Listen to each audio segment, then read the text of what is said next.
بسم اللہ الرحمن الرحیم۔ السلام علیکم ناظرین، کل کورٹ رپورٹنگ کرنے والے رپورٹرز کہہ رہے تھے کہ آج تک ایسے کیس چلتا نہیں دیکھا جیسے عمران خان کا توشہ خانہ کیس چلایا جا رہا ہے، اور جج ہمایوں دلاور جیسے تیزی سے اس کیس کو سن رہے ہیں اور اس فیصلے کی بات کر رہے ہیں، اس کی کوئی بھی مثال نہیں ملتی۔ غریبوں کو تو یہاں پہ انصاف ملتے ملتے صدیاں گزر جاتی ہیں اور ان کو انصاف نہیں ملتا، ان کے کیس حل نہیں ہوتے اور وہ ایسے کے ایسے ہی پڑے رہتے ہیں۔ لیکن اس کیس میں تو ایسے نظر آ رہا ہے کہ شاید جج صاحب کو صرف اسی کیس کو حل کرنے کی جلدی ہے اور باقی کیس تو بس ایسے ہی پڑے رہیں گے۔ لیکن اب تو بات بہت آگے چلی گئی ہے، کیونکہ پاکستان کے مشہور وکیل اور ماہر قانون اعتزاز احسن صاحب جو ہے وہ میدان میں آ گئے ہیں، اور انہوں نے جج ہمایوں دلاور کو دلائل کی رو سے دھو کر رکھ دیا ہے۔ انہوں نے ہر چیز واضح کر دی ہے کہ اس کیس میں کیا کیا غلطیاں ہوئیں اور کہاں کہاں پہ جو ہے وہ خامیاں ہیں۔ انہوں نے کہا کہ اس طرح سے کیس چلایا جا رہا ہے جس میں انتہا درجے کی جانبداری نظر آ رہی ہے۔ تجزیہ کار تو پہلے ہی یہ کہتے سنائی دے رہے تھے کہ کیس کا فیصلہ تو پہلے ہی ہو چکا ہے، بس یہ تو ایک خانہ پوری ہے کہ جو ہو رہی ہے، کیونکہ سب کو پتہ ہے کسی نہ کسی طریقے سے چیئرمین پی ٹی آئی کو صرف سزا دینا جو ہے وہ مقصد ہے۔ مگر اب اعتزاز احسن صاحب نے جو باتیں کی ہیں اور جو پوائنٹس سامنے رکھے ہیں ان کو نظر انداز نہیں کیا جا سکتا۔ خاص طور پر جو فیس بک پوسٹ کا جو معاملہ انہوں نے بتایا ہے، جس پر ایف آئی اے نے تو جج صاحب کو کلین چٹ دے دی ہے، لیکن بڑے بڑے گواہ ایسے ہیں جو ابھی بھی سامنے آ رہے ہیں اس پوسٹ کو لے کر، کیونکہ جج ہمایوں دلاور نے اس پوسٹ میں ذاتی طور پر عمران خان سے نفرت کا اظہار جو ہے وہ کیا ہوا تھا۔ وہ پوسٹ بھی انہوں نے ہی کی تھی، لیکن ایف آئی اے نے جو کلین چٹ ان کو دے دی ہے وہ صرف ایف آئی اے کی مرضی ہے، یہاں یہ وہ جانتے ہیں، یہاں پہ جج صاحب جانتے ہیں کہ کیسے انہوں نے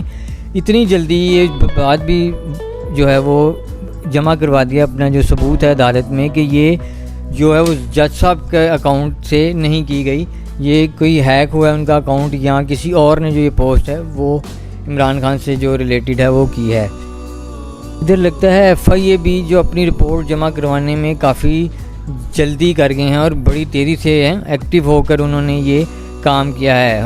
اصل میں حقیقت تو یہ ہے کہ ایف آئی اے اتنی اہلیت ہی نہیں رکھتا کہ وہ اس طرح کا کوئی بھی کام فیس بک یا واٹس ایپ سے ریلیٹڈ جو ہے وہ بغیر کمپنی سے رابطہ کیے کر سکے،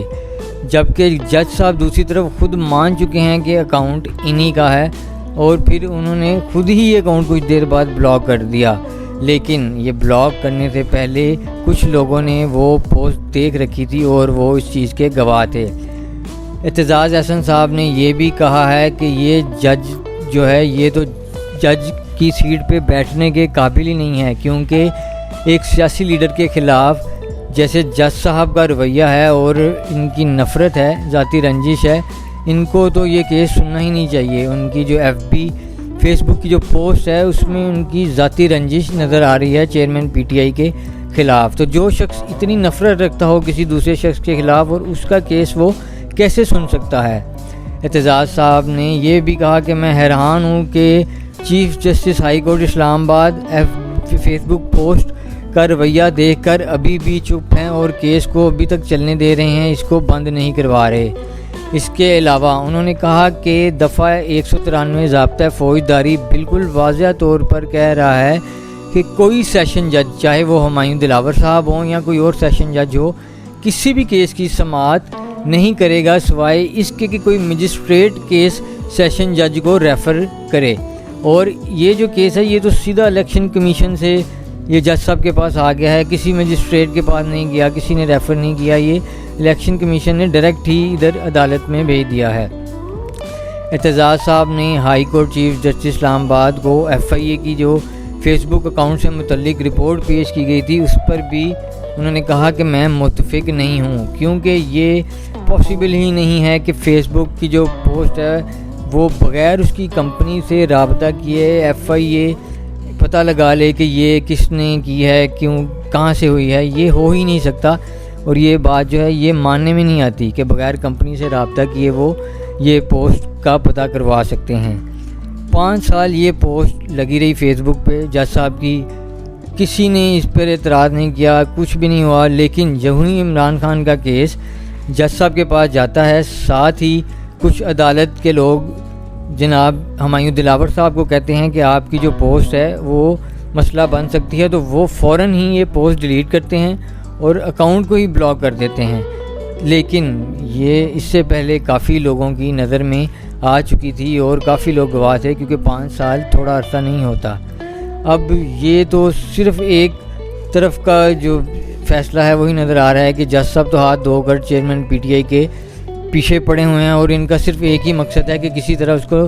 جو چیئرمین پی ٹی آئی ہے نااہل کر دیا جائے یا سزا دے دی جائے۔ ویسے اس ملک میں عدل و انصاف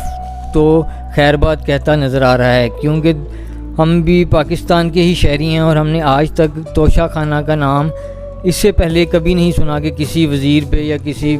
سیاسی لیڈر پہ توشہ خانہ کا جو معاملہ ہے وہ اس طرح کھلا ہو اور اتنا لمبا چلا ہو، کیونکہ یہاں تو ایسے حکمران ہیں جو پورا ملک لوٹ کر کھا گئے ہیں، لیکن ان کو کوئی پوچھنے والا نہیں ہے، کوئی ان پہ کارروائی نہیں ہوئی۔ نواز شریف صاحب ابھی بھی لندن بیٹھے ہیں، ان کے وارنٹ گرفتاری ہیں، وہ انہوں نے پورا ملک کھا لیا ہے۔ زرداری صاحب نے جو کہ کہہ کے لوگوں کو لوٹتے تھے اور ان سے ٹیکس لیتے تھے، انہوں نے ان پہ کیس تھے، سب کچھ ختم ہو گیا، لیکن بیچارہ چیئرمین پی ٹی آئی پتہ نہیں کیوں صرف توشہ خانہ کیس میں پھنس گیا ہے، جو آج سے پہلے کسی نے شاید سنا بھی نہ ہو۔ دعا ہے کہ اللہ ہمارے ملک پہ اپنی نظر کرم کرے، آمین۔